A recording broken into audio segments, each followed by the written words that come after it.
Eamonn McEneaney is waiting patiently in the wings to take us on yet another whistle-stop tour of Waterford treasures and what lies within. Good morning, Eamonn. Good morning, Ollie. Good morning, Mary. Good morning, listeners. Hi, Do I hear you sipping your tea there in the background? That's right. That's just my imagination. No, we have tea at least during all this pandemic. Yeah.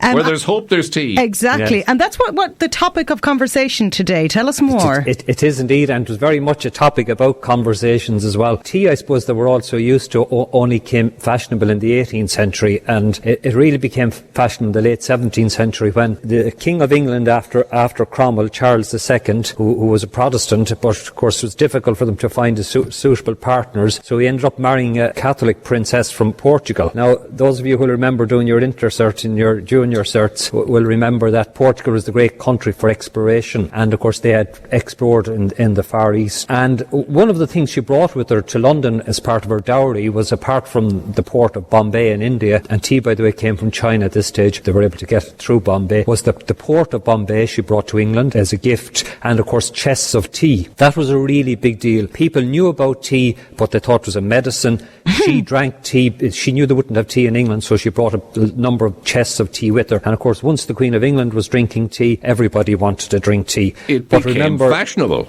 It became really fashionable, just like nowadays, I suppose. If one of the princesses decide to do something, people think that's fashionable. But remember, what an ordinary person would earn in a year was what a pound of tea cost. Wow. God, imagine that. It came in sailing ships. Remember, there's no Suez Canal all around Africa, the whole way from China around Africa. And by the way, China was the sophisticated country. Later on in the 18th century, when the British sent out envoys, the Emperor of China said to him, he said, what would we want from the barbarians, when they were suggesting trade? So they consider themselves and they were very sophisticated. And of course, tea then, we didn't have cups in Europe, and you'll see paintings and you'll see people in paintings with their little finger out holding a cup. They were holding the cup in an awkward way because they weren't cups, they were tea bowls. The Chinese drank tea from bowls. And so then there was no handles on them?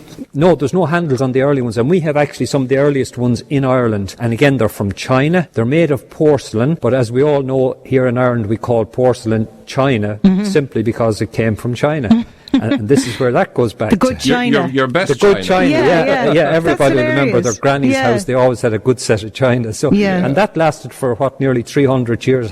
But in those days, of course, if you were wealthy, which you had to be very, very wealthy to have tea, the china you got made, porcelain made in China, and you put your coats of arms on it. So that was, of course, this was a big ceremony. Having tea was a huge ceremony. So you had your own specially designed cups. Eventually, they put handles on them in the middle of the 18th century. You had special spoons. The tea was so expensive that you think the servants made it out in the kitchen. No, they didn't. The lady made it at the table. That's how it became a big ceremony. Wow. And you couldn't bring in the black kettle off the fire, so you had silver kettles with little tea lights under them, okay, to keep the water hot. And she made the tea, and the tea was kept in silver canisters with locks on them. And a lot of the early silver canisters that we have, there's little keyholes and locks in them. God, when you think of how commonplace it is nowadays. Yeah, that's it. When did it start becoming more kind of mainstream and affordable and accessible? It didn't really become until what happened then in the 1780s. An English explorer he's a botanist, went out with the explorers that discovered all these new islands and different places. He smuggled,